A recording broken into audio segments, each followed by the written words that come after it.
Hi, my name is Matt Warren, and I'm a student of the Peabody Institute of the Johns Hopkins University. I'm currently enrolled in Mastering Electronics, and just why this video is being made. And for my final project, I decided to make a three-band equalizer. Oh, wrong way. Three-band equalizer with three 10K pots after the bands, and then going into an inverting amplifier, which if you can see, yeah, an inverting amplifier, which is that op amp at the end there. And I'm taking the output after the op amp.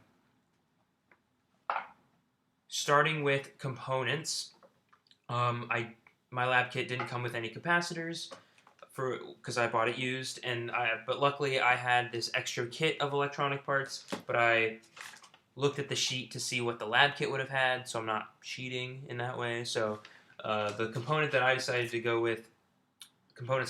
with were 1 microfarad capacitors for each of the bands. So that's a total of 4 capacitors. So each of the capacitors are 1 microfarad, and then for the high pass, I started with a goal frequency of 150 hertz, and which would have required a total resistance of 1060 ohms with the 1 microfarad.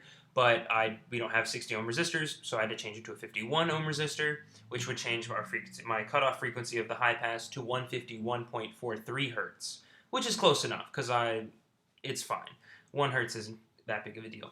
And then for the low pass, I decided to just use that 151 ohm resistor and see what I would get, and I got a cutoff frequency of 3120.7 hertz, and that's about the top end of like the mid-high frequencies that I would like adjust in mixing music. So I decided that that's good enough for me. That's my bandpass. That's my frequency range. And then for the bandpass, I just put the high pass and low pass together, so that way I'm covering the whole frequency spectrum. Uh, and then it goes into the 10K pots after each of the bands. And then the op amp has a 20 ohm resistor as RF as the feedback resistor. Um, so the gain is about 7.53, which is a lot. But it's enough. It needs that to be able to get to anywhere like useful. Like it's easier to see. And if I were to do something with it, I would not. I would like to not work with like really small millivolts. That would not be fun. So I'm amplifying it for the sake of learning something.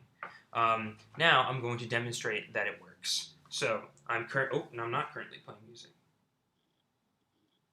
I'm now currently playing music from the quarter-inch jack, the 1/8-inch jack on my headphones because I had to solder some cables to get this to work. But so I'm playing music, and now I'm going to adjust I'm going to bring in the low pass.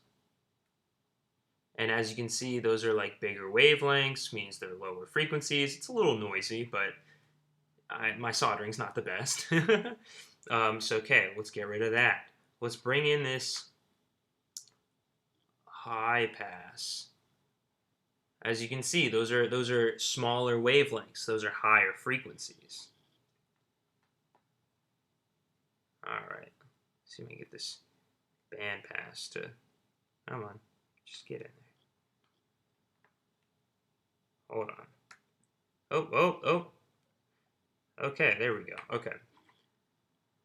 Yeah, okay.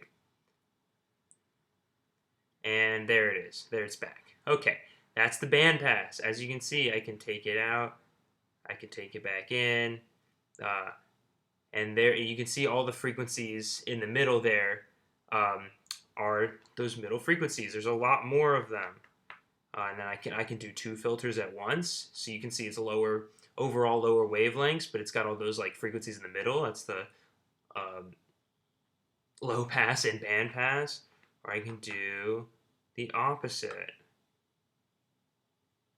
where it's just a bunch of high frequencies because it's the band pass and the high pass. And then I can just take it all out. Thank you so much.